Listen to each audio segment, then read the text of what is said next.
late 80s, early 90s. I went through a major depression.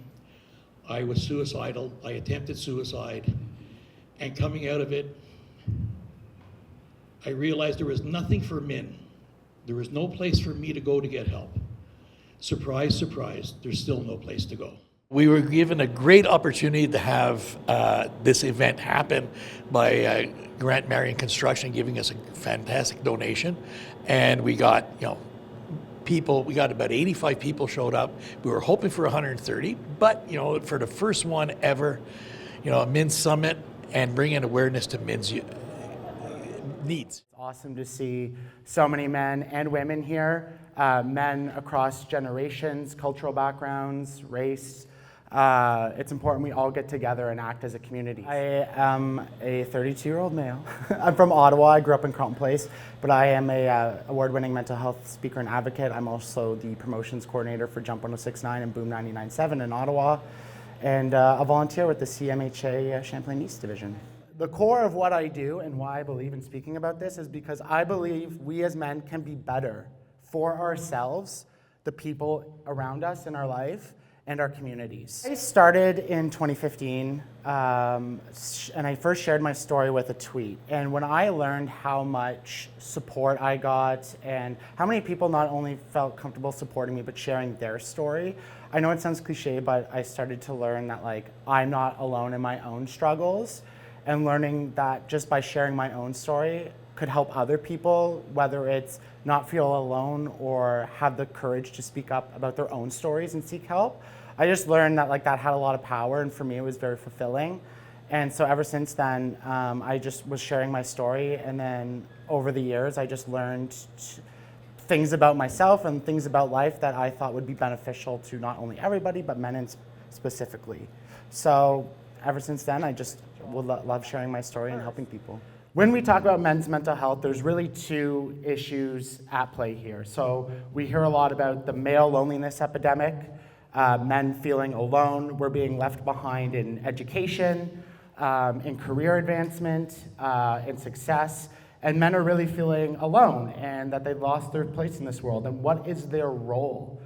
And so that is leading to much worse mental health outcomes. And two, the world is now asking men to be accountable for things that we've never had to be accountable before. And for a lot of men, that's very frustrating. That's a lot of new information. As men, there are two things that we're really dealing with mental health. And one, it's that men don't talk. We have a lot of stigma in society, toxic masculinity, and men are having a real struggle explaining their feelings to the world in a healthy way.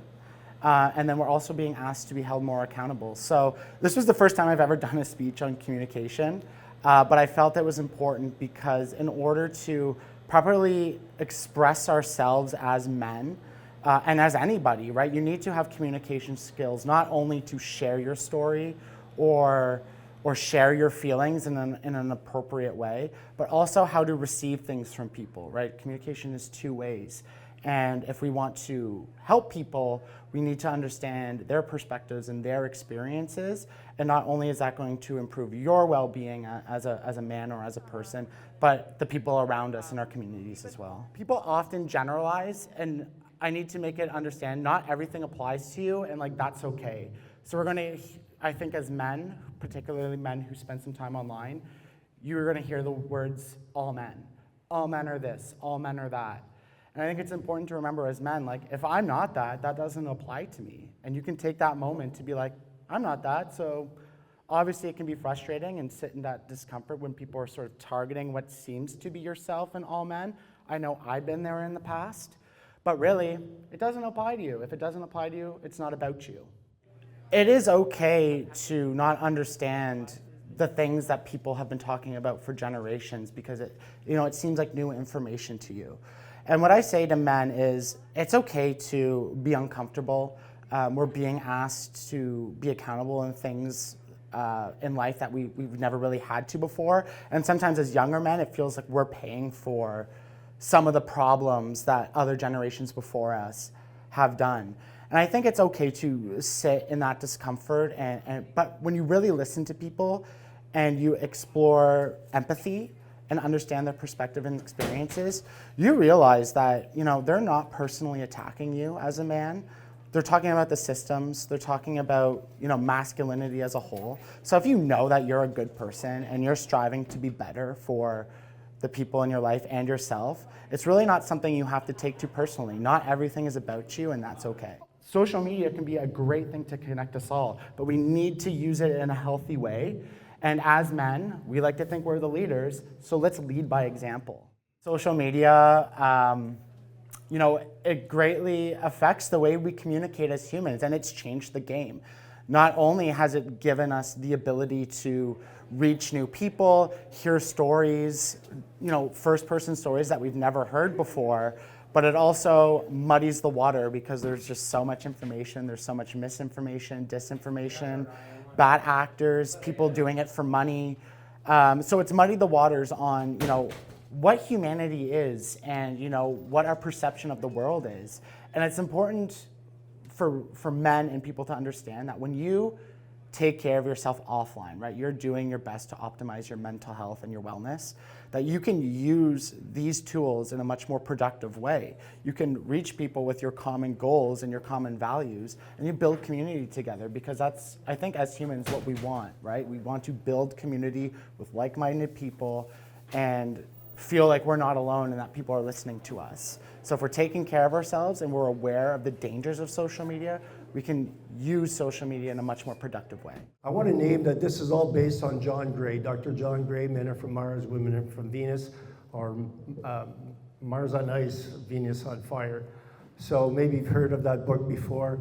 And it talks about gender differences and how we think and do differently. I incorporated other things as well, but just the better art of communication, the things that are important to both sexes, and knowing, typically what works better. Men have to, men tend to want to fix things, women want to be heard, and how that works and what it looks like. I started with a little quiz in there, and it goes to show sometimes we assume we know what the answers are and all that. So it was just making sure that the message we sent and things we worked out, and little acts of kindness are very significant. And that's what I talked about, putting oil in the lamp as well, which means you have to nurture what you have in a relationship. Nice little quote that I didn't use there. It says, instead of finding someone to love, love the one you found. And I think we're going to go with that. We had our guest speakers, Ivan LaBelle and Ryan Forsyth, and we had our panel, which was amazing because we weren't sure how it was going to go, but it went off like, wow, everybody's talking about it. It was an amazing, uplifting success for me. I'm thrilled. So I think it went actually a lot better than I had planned for. Being a part of that panel was really a surprise to me because Angèle just invited me, and I had never even seen myself as someone who might be speaking like that. But I think that it's definitely something that I want to pursue now, because I think that was a very good first experience to get my foot in the door. And yeah. I think the discussion went amazing tonight. I think from the different generations that were talked to, there was so much great wisdom and knowledge to be had. I think it was a great place, a safe place for men to be able just to meet and to be able to interact. And I think the questions were fantastic. I think they opened people's minds to understand that there is mental issues in the world for men that need, that kind of help, and they can find a safe place to find that help. So, yeah, I was very pleased with it. I think it was a great turnout. I want to thank the organizers because they did an amazing job putting this together. First of its kind, and hopefully first of many to come. I think it's a super important thing, especially for such a closely knit community where we're not as in a big city where people can seek out several different sources for aid. And I think that men in Cornwall, especially being such a blue collar kind of oriented town, I think that they need that outlet to seek support and to find someone to, not even just for a professional therapy, but just someone to talk to, someone outside of their family, and someone that's there to support them with no bias and no agenda. Just a big, nice group of men to help each other. It's super important, right? Like I said, I referenced earlier, the male loneliness epidemic. We're being left behind in things like education and career advancement. And it's because we're not dealing with the things we need to deal with, and we're not confronting the realities that men are dealing with. We think that we're strong. We think that we are, doing the world a service by not coming out with our problems, when really we're not able to properly articulate how we're feeling, and that's becoming other people's problems. So I know it's not easy, and believe me, like even with all the knowledge, tools, and resources that I've accumulated over the years, I'm still far from perfect, even with sharing my story, particularly to people who matter in my life. It can be hard because you don't want to feel like a burden. But what I can tell people, and what I can tell men, is when you do speak up and you finally share your story, like I said in the speech, like it doesn't have to be everybody, but it needs to be somebody.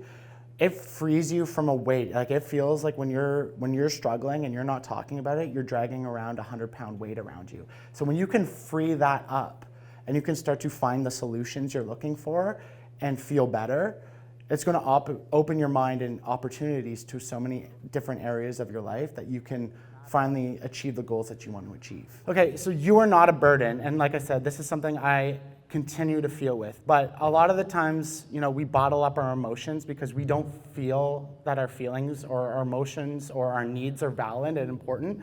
One of the most common things people say is, oh, well, there's a war in Ukraine, for example, and it's like, how can my problems matter when there's so much wrong in the world? I'm just a little sad. Right? We're not comparing. Your feelings are just as valid in that moment, and they're important to talk about.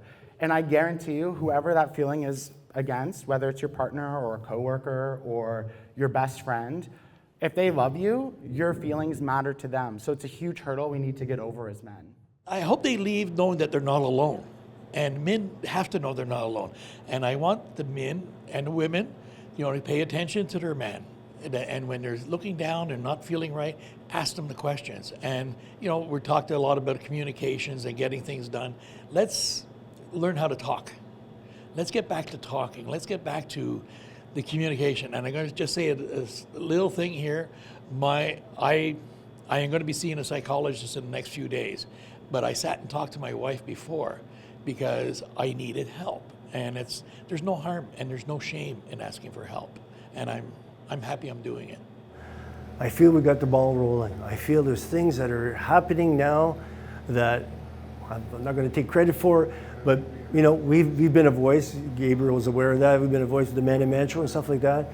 And men matter and men care, and I think other people are catching on and the services are starting to build. So thank you for that. I'm very grateful for that. And all the people that showed up today, come and listen means they're interested in doing better. CMHA is. If it wasn't for them, we could never get it off the ground. It was wonderful that Grant Marion gave a donation and gave us all the support that we need there.